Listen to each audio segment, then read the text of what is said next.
والصلاة والسلام عليك يا صفوة الأنبياء والمرسلين. أما بعد، فأعوذ بالله من الشيطان الرجيم. بسم الله الرحمن الرحيم. قال الله تبارك وتعالى في القرآن الكريم: إنا أعطيناك الكوثر.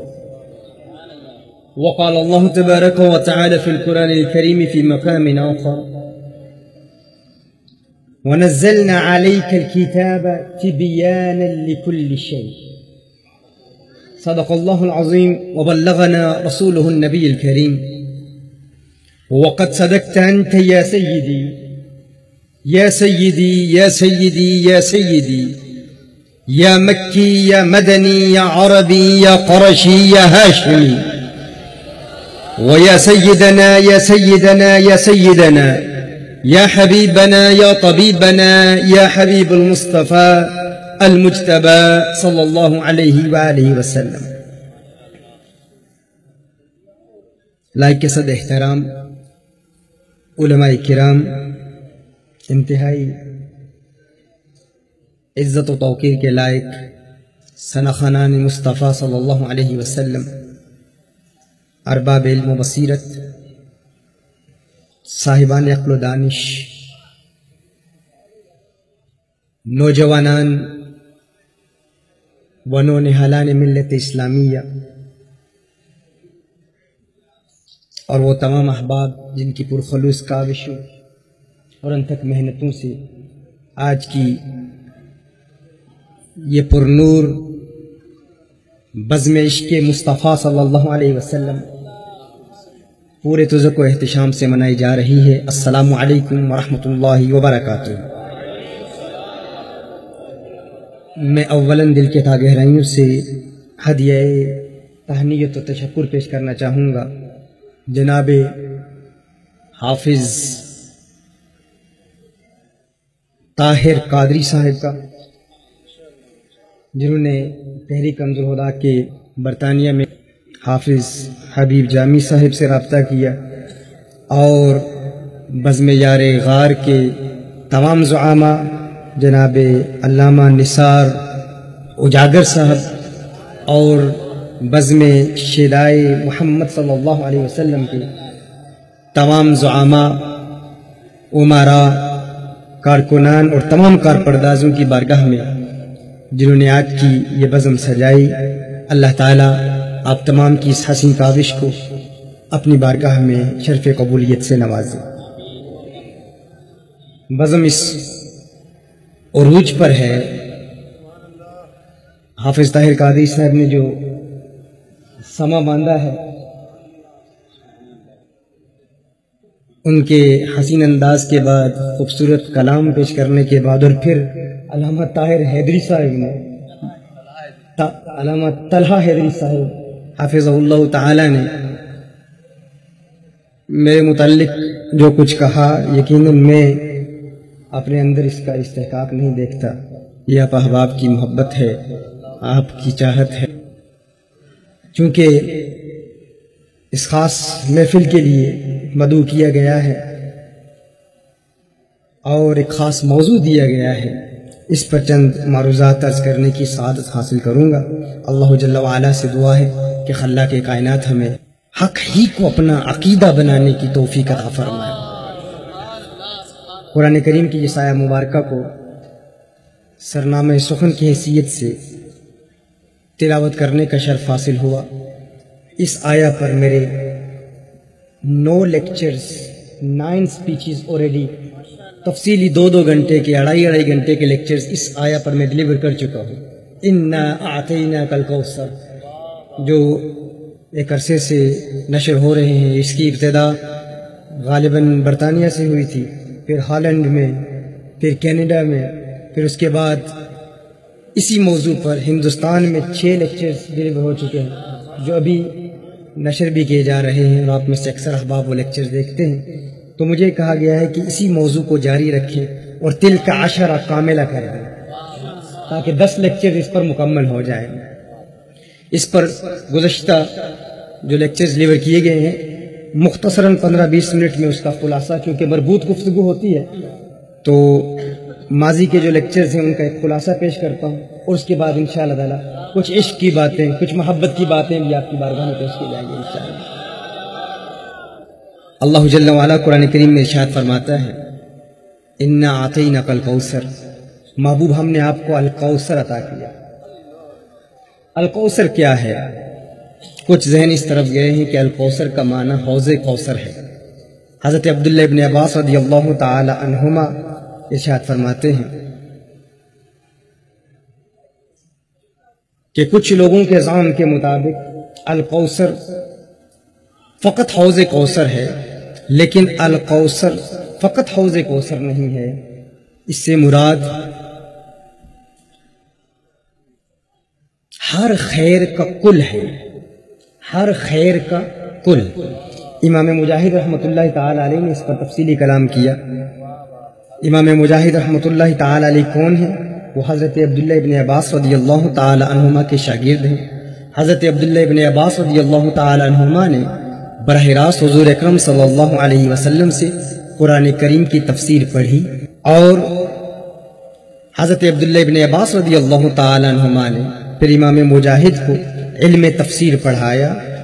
وہ علم تفسیر جو انہوں نے حضرت عبداللہ ابن عباس رضی اللہ تعالی عنہما سے پڑھا، جنہوں نے براہ راست مشکات نبوت، کونین کے والی، خسرو خوباں، سیاح لامکاں، نازش ہر دو جہاں صلی اللہ علیہ وسلم سے براہ راست جو علم حاصل کیا، اس علم کی روشنی میں امام مجاہد فرماتے ہیں انا اعطیناک الکوثر ای الخیر کلہ، محبوب ہم نے آپ کو الکوثر عطا کیا۔ الکوثر کا معنی کیا ہے؟ فرمایا الکوثر کا معنی یہ ہے ای الخیر کلہ، یعنی ہر خیر کا کل عطا فرما، ہر وہ چیز جس میں خیر ہے، ہر وہ چیز جس میں اچھائی ہے، ہر وہ بات جس میں بھلائی ہے، ہر خیر کا کل عطا فرمایا، کسی خیر کا بعض نہیں عطا فرمایا، ہر خیر کا کل عطا فرمایا۔ ابھی میں آپ سے سوال کرنا چاہوں گا، آپ مجھے بتائیں، لوگ حضور اکرم صلی اللہ علیہ وآلہ وسلم کے علم کو اپنے عقل کے ترازو پر تولنے کی کوشش کرتے ہوئے کہتے ہیں ہم جانتے ہیں اللہ نے حضور کو کتنا علم عطا فرمایا، کس قدر علم عطا فرمایا، شاید ماضی کا عطا فرمایا ہوگا، حال کا کچھ علم عطا فرمایا ہوگا، مستقبل کا کل علم نہیں عطا فرمایا ہوگا۔ شاید حضور اکرم صلی اللہ علیہ وسلم جب اس دنیا میں ظاہری طور پر فزیکل ایگزسٹنس کے ساتھ اس دنیا میں موجود تھے، ان کے نظریات کے مطابق، ان کے اعتقادات کے مطابق وہ یہ کہتے ہیں کہ حضور اکرم صلی اللہ علیہ وسلم کو شاید اس وقت اپنی امت کا علم تھا، لیکن پردہ فرمانے کے بعد شاید علم حاصل نہ ہو، ان کا خیال ہے بعض علوم عطا فرمائے ہوں، بعض علوم عطا نہ فرمائے ہوں۔ اپنے عقل کے ترازو پر علم مصطفیٰ صلی اللہ علیہ وسلم کو تولنے کی کوشش کرنے والوں سے یہ سوال کرنا چاہوں گا، اللہ نے ارشاد فرمایا انا اعطینا کل کوثر، محبوب ہم نے آپ کو الکوثر عطا کیا۔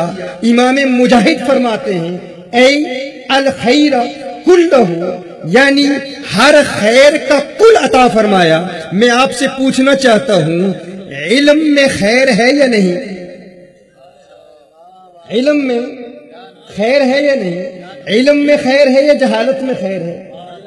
ہاں؟ علم میں خیر ہے نا؟ اچھا، کسی کو اللہ علم دے تو اس میں خیر ہے یا جہالت میں خیر ہے؟ جاہل ہونے میں خیر ہے یا عالم ہونے میں خیر ہے؟ اللہ جل وعلا علم غیب رکھتا ہے نا، اللہ عالم الغیب ہے تو اللہ کے پاس خیر ہے نا، تو اللہ کے پاس علم غیب ہے، پتہ چلا علم غیب خیر ہے، آپ سب تسلیم کرتے ہیں علم غیب خیر ہے۔ اللہ نے ارشاد فرمایا انا اعطینا کل کوثر ای الخیر کلہ، محبوب ہم نے آپ کو الکوثر عطا کیا۔ کوثر کا معنی کیا ہے؟ امام مجاہد فرماتے ہیں ہر خیر کا کل عطا کیا۔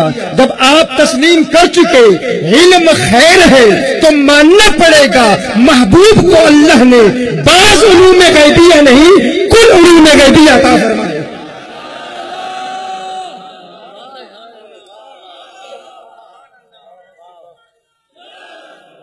کتنا علم عطا فرمایا، کس قدر علم عطا فرمایا۔ فرمایا وَعَلَّمَكَ مَا لَمْ تَكُنْ تَعْلَمُ وَكَانَ فَضْلُ اللَّهِ عَلَيْكَ عَظِيمًا۔ میرے پیارے تیرے رب کا تجھ پر فضل عظیم ہوا، تیرے رب کا تجھ پر کرم عظیم ہوا، تیرے رب کی تجھ پر عنایت ہوئی، اور وہ کیا تھا کہ تیرے رب نے تجھے کائنات کے ذرے ذرے اور زمین کے چپے چپے کا علم عطا فرما دیا، ہر شے کا علم عطا فرما دیا، ہر چیز کا علم عطا فرما دیا۔ ای الخیر کلہ۔ اب ذہن میں ایک سوال پیدا ہوتا ہے، کچھ لوگوں نے، یہاں کراچی کے ہی کچھ لوگوں نے، کچھ اہل سنت کہلوانے والوں نے، انہوں نے کہہ دیا کہ قرآن میں ہر شے کا علم نہیں ہے، ہر چیز کا علم نہیں ہے۔ اس پر کافی کلام کیا۔ اچھا، یہاں پر آپ سے یہ سوال بھی کرنا چاہتا ہوں، آپ بتائیں قرآن میں خیر ہے یا نہیں؟ خیر ہی خیر ہے نا، قرآن کل خیر ہے۔ کچھ ماڈرن مائنڈز نے یہاں تک کہہ دیا کہ حضور اکرم صلی اللہ علیہ وسلم کو اللہ جل وعلا نے سائنسی علوم کا علم نہیں دیا، اور پھر یہی لوگ ٹی وی چینلز پر آ کر غیر مسلموں کو دین کی دعوت دیتے ہیں اور قرآن و سنت کے ذریعے ماڈرن سائنٹیفک ریسرچ کو قرآن سے پیش کرتے ہیں اور کہتے ہیں ہماری دلیل قرآن ہے۔ ہم قرآن کے ذریعے آپ کو بتائیں گے کہ اللہ جل وعلا نے وہ تمام باتیں جن تک تمہیں آج رسائی حاصل ہو رہی ہے، وہ تمام ماڈرن سائنٹیفک ریسرچ یا ڈسکوریز جنہیں تم آج ڈسکور کر رہے ہو، اللہ نے قرآن کریم میں اسے پہلے بیان فرما دیا تھا۔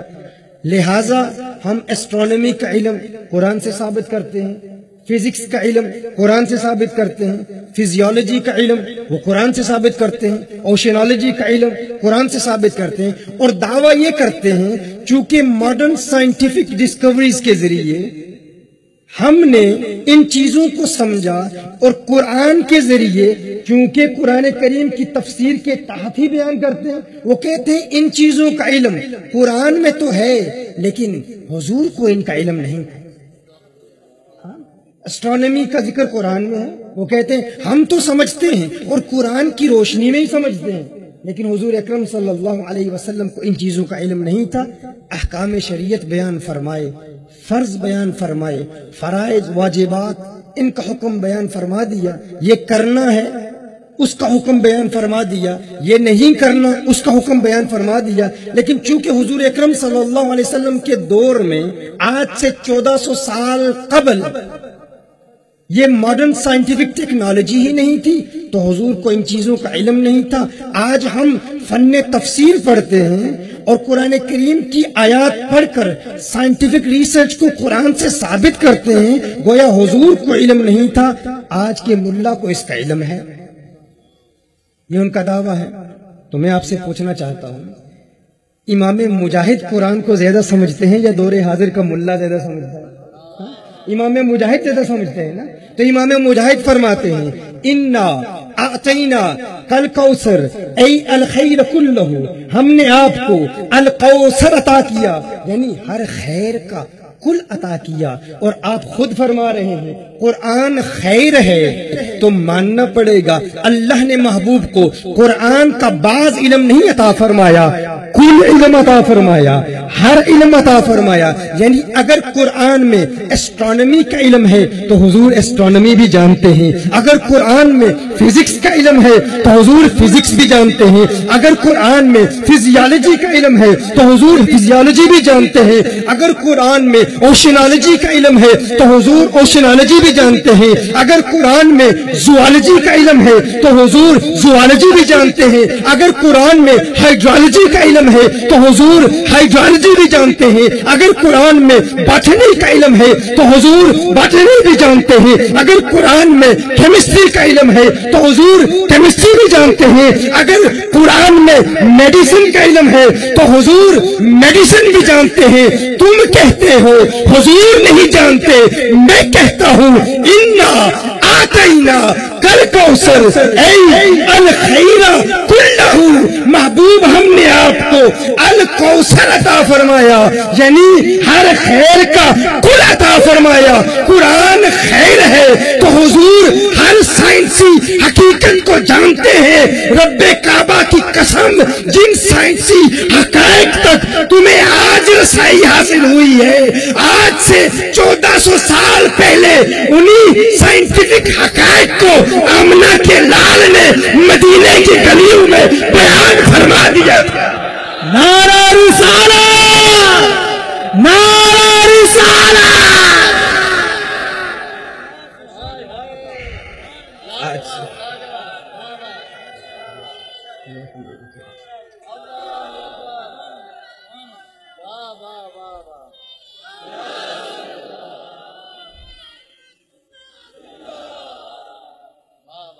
میں ماضی کے لیکچر کا خلاصہ بھی پیش کر رہا ہوں، ساتھ کچھ نئے نکات بھی ساتھ پیش کر رہا ہوں انشاءاللہ۔ یہ دعویٰ کرنا کہ حضور نہیں جانتے سائنسی حقائق کو، ہم جانتے ہیں، تو میں ان سے پوچھنا چاہتا ہوں، اللہ قرآن میں ارشاد فرماتا ہے وَنَزَّلْنَا عَلَيْكَ الْكِتَابَ تِبْيَانًا لِكُلِّ شَيْءٍ۔ محبوب اعلیٰ حضرت رحمہ اللہ نے انباء الحی میں اس پر پورا ایک چیپٹر باندھا ہے کہ قرآن میں جو ہر شے کا علم ہے، ہر ایک کے لیے نہیں ہے، حضور کے لیے ہے۔ وہ کہتے ہیں نا کہ ہم نے قرآن کو دیکھا، ہمیں ہر شے کا علم نہیں نظر آتا۔ بھائی دیکھو، قرآن کھول کے بتاؤ، یہاں پر محفل منعقد کریں گے، اس محفل کا ذکر کہاں ہے؟ کہا جاتا ہے یہ قرآن ہے، میں قرآن کھول کے پوچھتا ہوں بتاؤ یہاں کہاں لکھا ہے بزم یار غار کا ذکر کہاں ہے؟ یہاں بزم شہدائے محمد صلی اللہ علیہ وسلم کا ذکر کہاں ہے؟ تم کہتے ہو قرآن میں ہر شے کا علم ہے، جب حضور تمام قرآن کو جانتے ہیں تو پھر حضور کو اللہ نے ہر شے کا علم عطا فرمایا، ہمیں نظر کیوں نہیں آتا، ہمیں دکھائی کیوں نہیں دیتا؟ نہیں کہا جاتا ہے؟ تو یاد رکھیے، قرآن میں جو ہر شے کا علم ہے، ہر ایک کے لیے نہیں ہے، یہ حضور کے لیے ہے، یہ ہمارے آقا کے لیے ہے، وہ جانتے ہیں۔ اور کتنا علم ہے، حضرت حسن بصری رحمت اللہ تعالی علیہ وہ ارشاد فرماتے ہیں تمام قرآن کا علم سورہ فاتحہ میں ہے، تمام سورہ فاتحہ کے علم بسم اللہ الرحمن الرحیم بسملہ میں ہے، اور تمام بسم اللہ کا علم با کے نقطے میں ہے۔ کہا جاتا ہے ارے ہمیں نظر نہیں آتا، ہمیں دکھائی نہیں دیتا۔ اس کی ایک مثال سماعت فرما لیجئے۔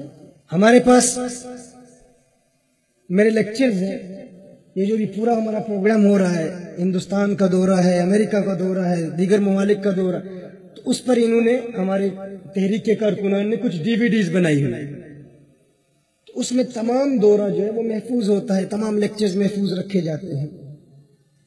میں نے ایک صاحب سے کہا، میں نے کہا یہ میری DVD ہے، اس کو دیکھو، اس DVD کو دیکھو۔ اس DVD میں امریکہ ہے۔ ایک دیہاتی سیدھے سادے شخص کو کہا، میں نے کہا اسے نہیں پتا تھا یہ DVD کیا ہوتی ہے، DVD کس بلا کا نام ہے۔ میں نے DVD دکھائی جس طرح یہ فون ہے، میں نے کہا یہ DVD دیکھو، اس میں امریکہ ہے، اس میں پاکستان ہے، اس میں کراچی ہے، اس میں ہندوستان ہے، اس میں UK ہے۔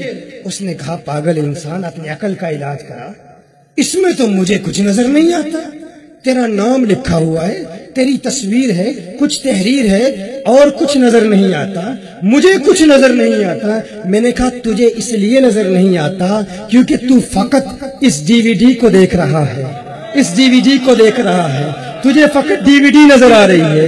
اس ڈی وی ڈی کو ڈی وی ڈی پلیئر کے اندر ڈال اور پھر اسکرین پر دیکھ, تجھے امریکہ بھی نظر آ جائے گا, تجھے ہندوستان بھی نظر آ جائے گا, تجھے پاکستان بھی نظر آ جائے گا. اس نے کہا ڈی وی ڈی پلیئر کس بلا کا نام ہے؟ میں نے کہا تجھے پتہ نہیں اس لیے تجھے کچھ نظر نہیں آتا. ایک جاہل ملا نے مجھے کہا اس قرآن میں کچھ نہیں ہے, مجھے کچھ نظر نہیں آتا. میں نے کہا تجھے نظر نہیں آتا اس لیے تیرا تعلق آقا کے سینے سے نہیں ہے. اس قرآن کو سینہ مصطفیٰ میں ڈال اور پھر مشکات نبوت کی اسکرین پر دیکھ, تجھے کائنات کا ذرہ ذرہ نظر آ جائے. نعرہ رسالہ, نعرہ رسالہ, نعرہ رسالہ. رسول اللہ.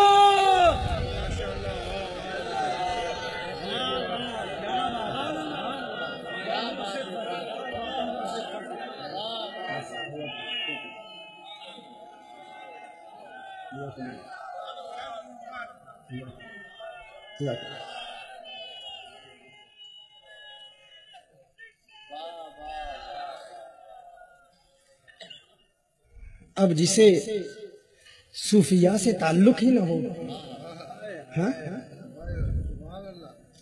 صوفیاء کی بارگاہ میں, اولیاء کی بارگاہ میں زانو تلمس طے کرنے کی سعادت ہی حاصل نہ ہو, وہ کیا جانے کتابوں کے کیڑے. یہ ان کا اعتراض ہوتا ہے. اسی لیے میں کہتا ہوں کتاب کا علم حاصل کرنے کے لیے سب سے پہلے اولیاء کی بارگاہ میں حاضر ہو. قدر کیا ان کو چھلکتے ہوئے پیمانوں کی, بھیک بھی جن کو میسر نہیں میں خانوں کی, بھیک بھی جن کو میسر نہیں میں خانوں کی, اور جنہیں میں خانوں کی بھیک مل جائے انہیں کیا مقام ملتا ہے. نگاہے مست ملائی تو میں پلا کے اٹھے, جہاں وہ بیٹھ گئے میں گدا بنا کے اٹھا. جہاں وہ بیٹھ گئے میں قدا بنا کے اٹھی, نگاہ مست ملائی تو میں پلا کے اٹھی. آپ کے لیے چند باتیں تاکہ آپ کا جذبہ بیدار ہو, کیونکہ کچھ ثقیل باتیں بھی آ رہی ہیں, تو اس لیے آپ کو تیار کرنے کے لیے چند عشق و محبت کی باتیں میں عرض کر رہا تھا. الخیر کلہ, بھائی قرآن تم پر نازل نہیں ہوا. قرآن کس پر نازل ہوا؟ حضور اکرم صلی اللہ علیہ وسلم پر نازل ہوا. اسی قرآن میں اللہ ارشاد فرماتا ہے لو انزلنا هذا القرآن على جبل لرأيته خاشعا متصدعا من خشية الله. اگر یہ قرآن پہاڑوں پر ہم نازل کرتے, یہ پہاڑ قرآن کے اس جلال کو برداشت نہ کر پاتے, تباہ و برباد ہو جاتے, ختم ہو جاتے. خوف, خشیت, اللہ کے کلام میں اتنا جلال ہے. اچھا یہاں ایک سوال پیدا ہوتا ہے, یہی قرآن اگر پہاڑوں پہ نازل ہوتا تو پہاڑ تباہ و برباد ہو جاتے, کیا وجہ ہے؟ حافظ نے اپنے دل میں اس قرآن کو محفوظ رکھا ہوا ہے. وہ اثر جو پہاڑوں پر پڑتا آپ کے دل پر کیوں نہیں پڑ رہا؟ کبھی اس بات پر غور کرنے کی کوشش کی؟ اب بھی حافظ صاحب ہے نا, بے شمار حفاظ بیٹھے ہوں گے یہاں پر. کتنے حفاظ ہیں ذرا ہاتھ اوپر کیجیے. ماشاءاللہ. بھائی ہماری مسجد کا یہ 13-14 سال کے بچے قرآن کو اپنے دل میں محفوظ کر لیتے. اللہ ارشاد فرما رہے پہاڑ تباہ و برباد ہو جاتے, پہاڑ قرآن کے جلال کو برداشت نہیں کر سکتے. حافظ قرآن کو دل میں سنبھال لیتا ہے, محفوظ کر لیتا ہے. وہ قرآن پڑھتا ہے تو اسے سکون ملتا ہے, اس کے دل پر سکینہ نازل ہوتا ہے. حضور نے ارشاد فرمایا. یہ کیا وجہ ہے؟ یہ کیسے ممکن ہے؟ دیکھیے, کبھی آپ نے کراچی میں سخت گرمی ہوتی, عین دوپہر کے وقت جب سورج پیک پر ہوتا ہے, آپ سورج کو دیکھتے ہیں, سورج کی روشنی کو ضیاء کہتے ہیں. وہ جو سورج کی روشنی ہے آپ کی آنکھ پر پڑتی ہے, آپ کی آنکھ کو تکلیف پہنچتی ہے. ٹکٹکی باندھ کے آپ دیکھ نہیں سکتے, آنکھیں بند ہو جاتی ہیں. کیوں؟ اس کی وجہ کیا ہے؟ آپ کہیں گے سورج کا جلال ہی اتنا ہے, سورج کا جلال ہی اتنا. لیکن کیا وجہ ہے؟ جب رات کے وقت سورج کی وہی روشنی چاند پر پڑتی ہے, آپ چاند کو دیکھتے ہیں تو آپ کی آنکھوں میں ٹھنڈک محسوس ہوتی ہے. کیا وجہ ہے؟ سکون ملتا ہے۔ سورج کو منیر کہتے ہیں، چاند کو مستنیر کہتے ہیں۔ سورج کو کیا کہتے ہیں؟ منیر۔ چاند کیا ہے؟ مستنیر۔ سورج کی روشنی کو ضیاء کہتے ہیں، چاند کی روشنی کو نور کہتے ہیں۔ سورج کی روشنی میں جلال ہے، سورج جلالی ہے، چاند جمالی ہے۔ چاند کیا ہے؟ جمالی ہے۔ جب سورج کی جلال والی روشنی چاند کے جمال والے سینے پر پڑتی ہے، جب جلالی روشنی جمالی چاند پر پڑتی ہے، ہم اس چاند کو دیکھتے ہیں۔ وہی روشنی اگر براہ راست ہماری آنکھوں پر پڑتی ہے ہمیں تکلیف محسوس ہوتی ہے، لیکن جب چاند کے وسیلے سے اسی روشنی کو ہم دیکھتے ہیں ٹھنڈک محسوس ہوتی ہے۔ اللہ کا کلام جلالی ہے، میرے آقا کا سینہ جمالی ہے۔ اللہ کا جلالی کلام جب آقا کے سینے میں آتا ہے، حافظ قرآن سینہ مصطفیٰ کے وسیلے سے جب اس قرآن کو حاصل کرتا ہے دل میں ٹھنڈک محسوس کرتا ہے۔ نعرہ تکبیر، نعرہ رسالت، علماء سنت۔ تو کہتا ہے مجھے دکھاؤ قرآن میں، یہ قرآن تجھ پر نازل ہی نہیں ہوا۔ کیوں؟ تو اسے برداشت ہی نہیں کر پاتا بغیر وسیلہ مصطفیٰ کے۔ اگر قرآن کے علم تک رسائی حاصل کرنا چاہتا ہے تو آ کونین کے والی کے وسیلے کو تسلیم کر لے، وسیلے کو مان لے۔ ان کے وسیلے کے بغیر قرآن کو تو سمجھ ہی نہیں پاتا، یہ ناممکن ہے، یہ پاسبل ہی نہیں ہے۔ اگر قرآن کا نور تجھے ملا ہے تو حضور کے وسیلے سے ملا ہے۔ مزید آگے بڑھتے ہیں، میں آپ سے پوچھنا چاہتا ہوں کیا تاریکی میں خیر ہے یا روشنی میں خیر ہے؟ نور خیر ہے یا اندھیرے میں خیر ہے؟ نور میں خیر ہے۔ اچھا کچھ ذہن اس طرف جاتے ہیں اللہ نے حضور کو نور بنایا، اچھا نور حسی ہیں یا نور معنوی ہیں؟ بعض اعتبارات سے نور ہوں گے، بعض اعتبارات سے نور نہیں ہوں گے۔ حضور کا ظاہر نور ہو سکتا ہے، شاید باطن نہیں، یا باطن نور ہے ظاہر نہیں۔ حضور اکرم صلی اللہ علیہ وسلم اگر نور ہیں تو کیا جسمانی اعتبار سے نور ہیں یا نور ہدایت ہیں؟ وہ لوگ قرآن کریم کی انہی آیات کو پڑھ کر کہتے ہیں ہاں المطلق یجری علی اطلاق ہی، یہ اصول تو انہیں آتے ہی نہیں نا۔ وہ قرآن کو پڑھ کے کہتے ہیں ارے نور ہیں لیکن کسی اعتبار سے نور ہو سکتے ہیں، کسی اعتبار سے نور نہیں ہو سکتے۔ میں کہتا ہوں حضرت عبداللہ ابن عباس رضی اللہ تعالی عنہما نے امام مجاہد کو جو علم پڑھایا اس کی روشنی میں کہتا ہوں، امام مجاہد فرماتے ہیں انا اعطینا کل کوثر ای الخیر کلہ، محبوب ہم نے آپ کو الکوثر عطا کیا۔ الکوثر کیا ہے؟ ای الخیر کلہ، ہر خیر کا کل عطا فرمایا، کسی خیر کا بعض عطا نہیں فرمایا۔ جب آپ تسلیم کر چکے اندھیرے میں کوئی خیر نہیں، نور میں خیر ہے، اور محبوب کو اگر نور بنایا تو ہر اعتبار سے نور بنایا۔ حضور کل نور ہے، بعض نور نہیں، یعنی حضور کی آنکھیں بھی نورانی، حضور کی زلفیں بھی نورانی، حضور کے لب بھی نورانی، لبوں پر تبسم کی سجاوٹ بھی نورانی، حضور کے ہاتھ نورانی، حضور کا جسم نورانی، حضور عالم خواب کے نور، عالم بیداری کے نور، ان کا جاگنا نور، ان کا سونا نور، ان کا چلنا نور، ان کا اٹھنا نور، ان کا بیٹھنا نور۔ ارے ان کا نور ہونا تو کجا تیری نسل پاک میں ہے، بچہ بچہ نور کا تو ہے، اے نور تیرا سب گھرانہ نور۔ نعرہ رسالت، حضور اکرم صلی اللہ علیہ وسلم ہر اعتبار سے نور ہے۔ کیوں؟ ای الخیر کلہ، ایک ہی آیت ہے انا آتینا کل کوثر، اسی ایک آیت سے کتنے مسائل حل ہو رہے ہیں، ایک ہی آیت سے۔ میں آپ سے پوچھنا چاہتا ہوں مختار ہونے میں خیر ہے یا محتاج ہونے میں خیر ہے؟ بتائیے کسی کے پاس کوئی اختیار نہیں تو اس کے پاس کوئی خیر ہے نہیں؟ مختار ہونے میں خیر ہے نا؟ اختیارات رکھنے میں خیر ہے، مختار ہونے میں خیر ہے۔ امام مجاہد فرماتے ہیں انا اعطینا کل کوثر اے الخیر کلہ، محبوب ہم نے آپ کو الکوثر عطا کیا۔ الکوثر کا معنی کیا ہے؟ ہر خیر کا کل عطا کیا، کل عطا کیا۔ ہر بعض اعتبارات سے حضور کو اختیارات دیے گئے، کچھ تصرفات دیے گئے، کچھ نہیں دیے گئے۔ کیا تصرفات دیے گئے؟ ظاہری حیات میں کسی کی مدد کرنا چاہیں شاید کر سکتے ہوں، لیکن وصال ظاہری کی بات شاید اختیار نہ دیا گیا ہو۔ میں کہتا ہوں نہیں، اے الخیر کلہ، ہر خیر کا کل عطا فرمایا تو ماننا پڑے گا۔ اگر مختار ہونے میں خیر ہے تو حضور مختار کل بھی ہے۔ ہر شے پر اختیار، چاند پر بھی اختیار، ستاروں پر بھی اختیار، سورج پر بھی اختیار، انسانوں پر بھی اختیار، نباتات پر بھی اختیار، جمادات پر بھی اختیار، حیوانات پر بھی اختیار، کائنات کے ذرے ذرے پہ اختیار۔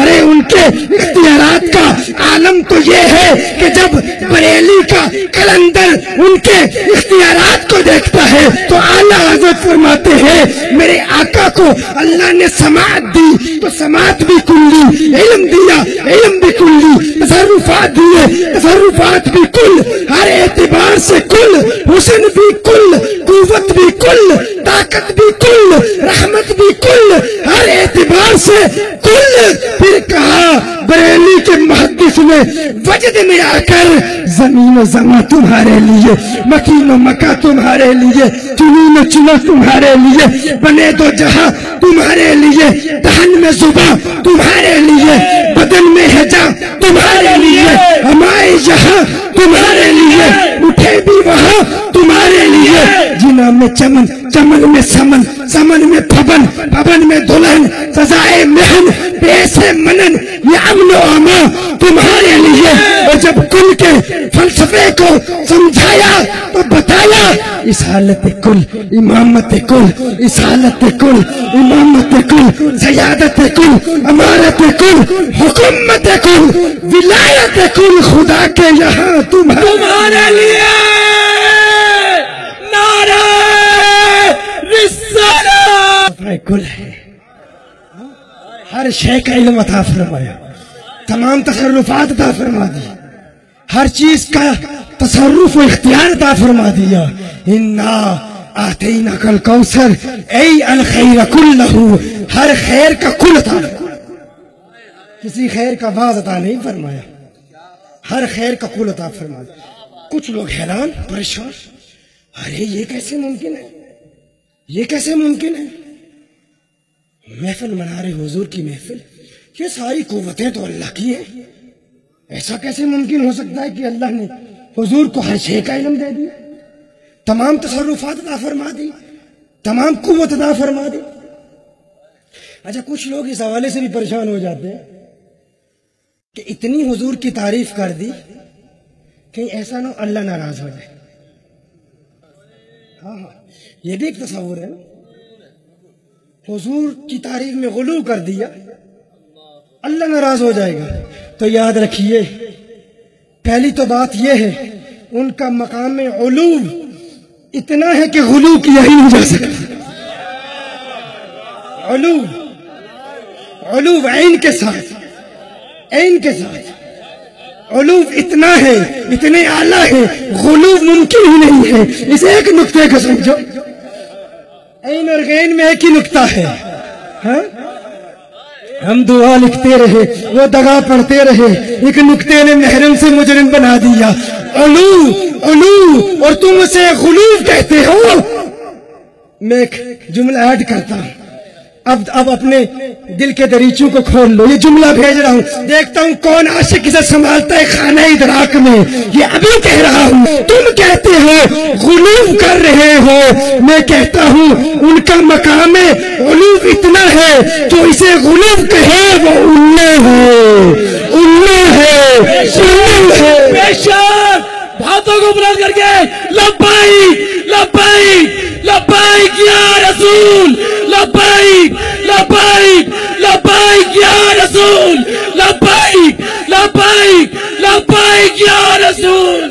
کہا جاتا ہے یہ عین غین اور حمزہ الف آ گیا، الف آ گیا، ہاں، جو اپنے عقل کے ترازو پہ آقا کی عظمتوں کو تولنے کی کوشش کرتے ہیں، ہاں، وہ الو ہیں، وہ الو ہیں۔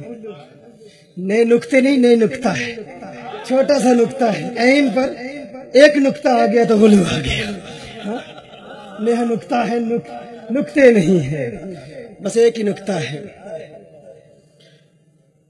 کہا جاتا ہے اللہ کی بہت تعریف کر دی، ٹھیک ہے، حضور کی بہت کر دی تو اللہ ناراض ہو جائے گا۔ بھائی اللہ ایسے ناراض نہیں ہوتا، ایسے ناراض نہیں ہوتا، بلکہ اللہ راضی ہوتا ہے، اللہ خوش ہو جاتا ہے۔ کیسے؟ دیکھیے، حضور کو بنایا کس نے؟ کس نے بنایا؟ اللہ نے بنایا ہے نا۔ تو حضور کس کی مخلوق ہے؟ دیکھیے، میں کہتا ہوں، علامہ اجاگر صاحب کی شاعری ذرا مجھے دکھاؤ، میں شاعری پڑھنا چاہتا ہوں۔ میں شاعری کی کتاب کھولتا ہوں، کتاب پڑھتا ہوں، میں کہتا ہوں یار کتنے پیارے شعر ہیں، کتنے خوبصورت شعر ہیں، بہت عظیم کلام ہے۔ اچانک ان کے ساتھ ایک بندہ بیٹھا ہوا ہے، وہ کہتا ہے بھائی آپ پہلے تو علامہ صاحب کی بہت تعریفیں کرتے تھے، اب آپ نے ان کی تعریفیں چھوڑ دی، اب ان کی تعریفیں نہیں کر رہے، اس کتاب کی تعریفیں کر رہے ہیں۔ علامہ اجاگر صاحب کی تو کوئی بات ہی نہیں کرتا، جو بات کر رہا ہے ان ترانوں کی کر رہا ہے، جو بات کر رہا ہے اس کلام کی کر رہا ہے، جو بات کر رہا ہے اس دیوان کی کر رہا ہے۔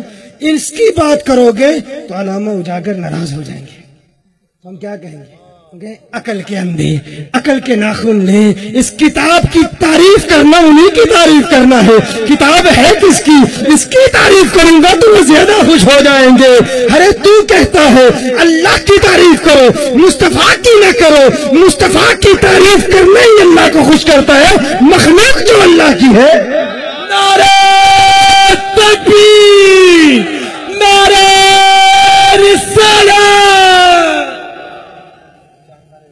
اچھا میں کہتا ہوں حافظ طاہر کتنا خوبصورت اخلاق،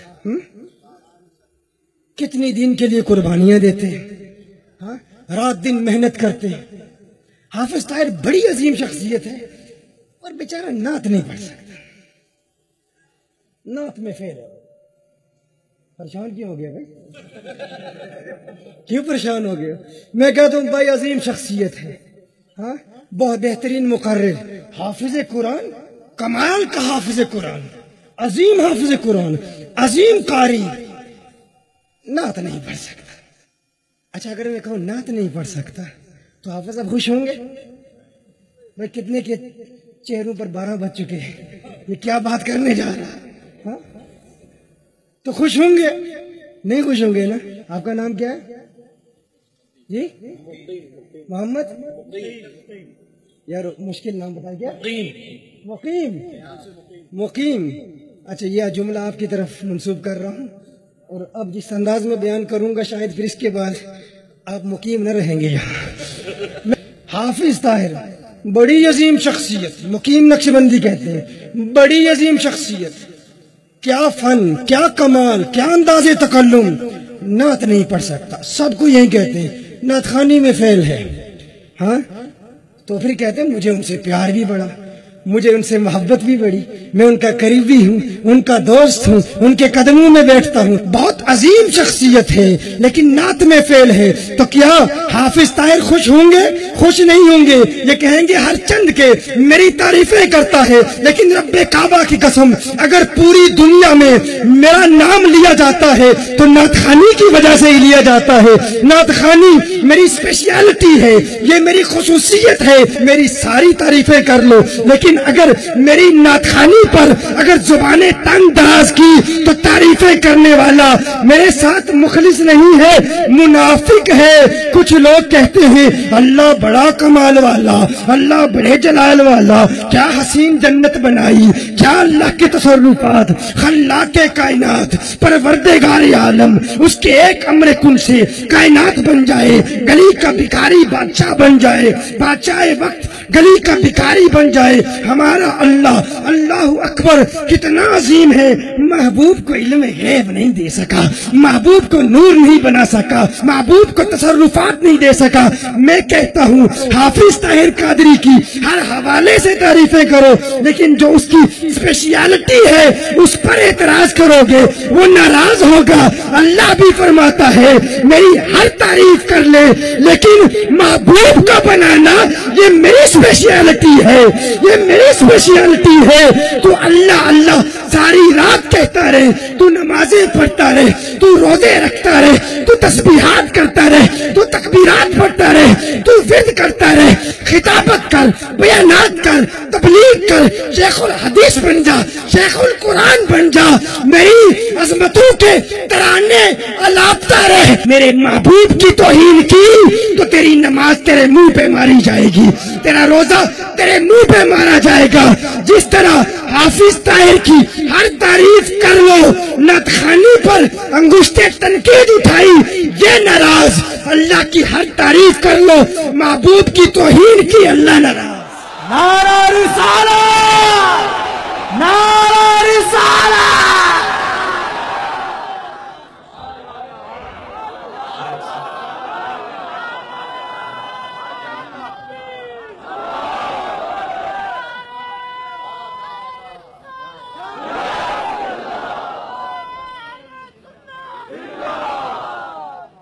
سمجھ گئے؟ کیا آپ خوش ہوں گے؟ آپ کہیں گے نہیں نہیں, آپ نہیں خوش ہوں گے نا. آپ کہیں گے کہ جو شخص میری ہر حوالے سے تعریف کرتا ہے لیکن جس کی وجہ سے دنیا میں میری پہچان ہوئی, اگر اس پر تنقید کرے گا تو میں خوش نہیں ہوں گا. کنز العمال کی حدیث ہے, حضور نے ارشاد فرمایا ایک شخص پوری رات اللہ اللہ کرتا رہے, اللہ کو یاد کرتا رہے اور محبوب پر درود و سلام کے گجرے نہ نچھاور کرے. حضور نے خود ارشاد فرمایا کہ اس کی وہ عبادت اس کے لیے نقصان دہ ہو. اللہ اللہ کہہ رہا ہے لیکن نقصان پہنچے گا, ہاں نقصان پہنچے گا. تو اس لیے کبھی اس ذہنی خلش اور فکری ارتباک کا شکار نہ ہوئیے گا. اگر کوئی کہے ارے یہ کیا بات ہے, اللہ کی تعریف نہیں کرتے, نہ اللہ کی تعریف ہم کرتے ہیں لیکن حسن مصطفیٰ کی تعریفیں کر کر کے اللہ کو خوش کرتے ہیں, اللہ کو راضی کرتے ہیں. مزید دیکھیے میں کہتا ہوں علامہ اجاگر صاحب کی شاعری ذرا مجھے دکھاؤ, میں شاعری پڑھنا چاہتا ہوں. میں شاعری کی کتاب کھولتا ہوں, کتاب پڑھتا ہوں, میں کہتا ہوں یار کتنے پیارے شعر ہیں, کتنے خوبصورت شعر ہیں, بہت عظیم کلام ہے. اچانک ان کے ساتھ ایک بندہ بیٹھا ہوا ہے, وہ کہتا ہے بھائی آپ پہلے تو علامہ صاحب کی بہت تعریفیں کرتے تھے, اب آپ نے ان کی تعریفیں چھوڑ دی, اب ان کی تعریفیں نہیں کر رہے, اس کتاب کی تعریفیں کر رہے ہیں. علامہ اجاگر صاحب کی تو کوئی بات ہی نہیں کرتا. جو بات کر رہا ہے ان ترانوں کی کر رہا ہے, جو بات کر رہا ہے اس کلام کی کر رہا ہے, جو بات کر رہا ہے اس دیوان کی کر رہا ہے. اس کی بات کرو گے تو علامہ اجاگر ناراض ہو جائیں گے. ہم کیا کہیں گے؟ عقل کے اندھے, عقل کے ناخن لیں, اس کتاب کی تعریف کرنا انہی کی تعریف کرنا ہے. کتاب ہے کس کی, اس کی تعریف کروں گا تو وہ زیادہ خوش ہو جائیں گے.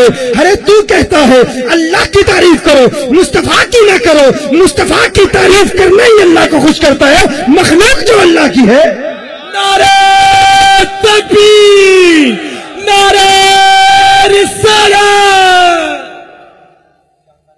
اچھا میں کہتا ہوں حافظ طاہر کتنا خوبصورت اخلاق, کتنی دین کے لیے قربانیاں دیتے ہیں, رات دن محنت کرتے ہیں. حافظ طاہر بڑی عظیم شخصیت ہے اور بیچارہ نعت نہیں پڑھ سکتا, نعت میں فیل ہے. پریشان کیوں ہو گیا بھائی, کیوں پریشان ہو گیا؟ میں کہتا ہوں بھائی عظیم شخصیت ہے, بہت بہترین مقرر, حافظ قرآن, کمال کا حافظ قرآن, عظیم حافظ قرآن, عظیم قاری, نعت نہیں پڑھ سکتا. اچھا اگر میں کہوں نعت نہیں پڑھ سکتا تو حافظ اب خوش ہوں گے؟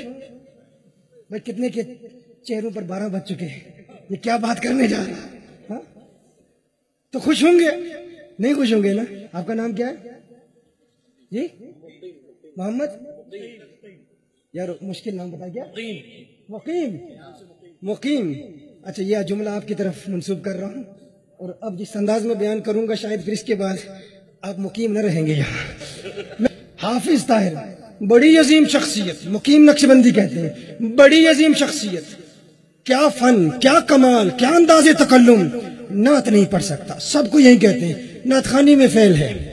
ہاں تو پھر کہتے ہیں مجھے ان سے پیار بھی بڑا، مجھے ان سے محبت بھی بڑی، میں ان کا قریبی ہوں، ان کا دوست ہوں، ان کے قدموں میں بیٹھتا ہوں. بہت عظیم شخصیت ہے لیکن نعت میں فیل ہے. تو کیا حافظ طاہر خوش ہوں گے؟ خوش نہیں ہوں گے. یہ کہیں گے ہر چند کے میری تعریفیں کرتا ہے، لیکن رب کعبہ کی قسم اگر پوری دنیا میں میرا نام لیا جاتا ہے تو نعت خوانی کی وجہ سے ہی لیا جاتا ہے. نعت خوانی میری اسپیشلٹی ہے، یہ میری خصوصیت ہے. میری ساری تعریفیں کر لو لیکن اگر میری نعت خوانی پر اگر زبانیں تنگ دراز کی تو تعریفیں کرنے والا میرے ساتھ مخلص نہیں ہے، منافق ہے. کچھ لوگ کہتے ہیں اللہ بڑا کمال والا، اللہ بڑے جلال والا، کیا حسین جنت بنائی، کیا اللہ کے تصرفات، خلاق کائنات، پروردگار عالم، اس کے ایک امر کن سے کائنات بن جائے، گلی کا بھکاری بادشاہ بن جائے، بادشاہ وقت گلی کا بھکاری بن جائے. ہمارا اللہ اللہ اکبر کتنا عظیم ہے. محبوب کو علم غیب نہیں دے سکا، محبوب کو نور نہیں بنا سکا، محبوب کو تصرفات نہیں دے سکا. میں کہتا ہوں حافظ طاہر قادری کی ہر حوالے سے تعریفیں کرو لیکن جو اس کی اسپیشلٹی ہے اس پر اعتراض کرو گے وہ ناراض ہوگا. اللہ بھی فرماتا ہے میری ہر تعریف کر لے لیکن محبوب کا بنانا یہ میری اسپیشلٹی ہے، یہ میری اسپیشلٹی ہے. تو اللہ اللہ ساری رات کہتا رہے، تو نمازیں پڑھتا رہے، تو روزے رکھتا رہے، تو تسبیحات کرتا رہے، تو تکبیرات پڑھتا رہے، تو ورد کرتا رہے، خطابت کر، بیانات کر، تبلیغ کر، شیخ الحدیث بن جا، شیخ القرآن بن جا. میری عظمتوں کے ترانے الاپتا رہے. میرے محبوب کی توہین کی تو تیری نماز تیرے منہ پہ ماری جائے گی، تیرا روزہ تیرے منہ پہ مارا جائے گا. جس طرح حافظ طاہر کی ہر تعریف کر لو، نعت خوانی پر انگشت تنقید اٹھائی یہ ناراض. اللہ کی ہر تعریف کر لو، محبوب کی توہین کی اللہ ناراض. نعرہ رسالت، نعرہ رسالت.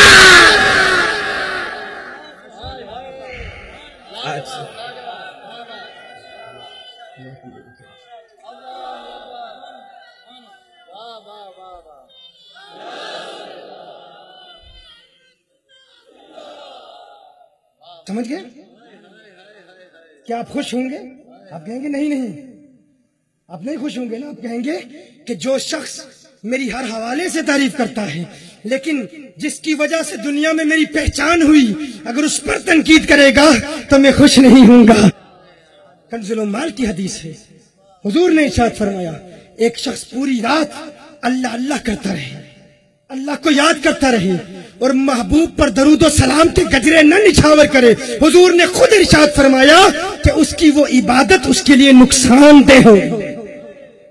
اللہ اللہ کہہ رہا ہے لیکن نقصان پہنچے گا، ہاں نقصان پہنچے گا. تو اس لیے کبھی اس ذہنی خلش اور فکری ارتباک کا شکار نہ ہوئیے گا. اگر کوئی کہے ارے یہ کیا بات ہے اللہ کی تعریف نہیں کرتے، نہ اللہ کی تعریف ہم کرتے ہیں لیکن حسن مصطفیٰ کی تعریفیں کر کر کے اللہ کو خوش کرتے ہیں، اللہ کو راضی کرتے ہیں.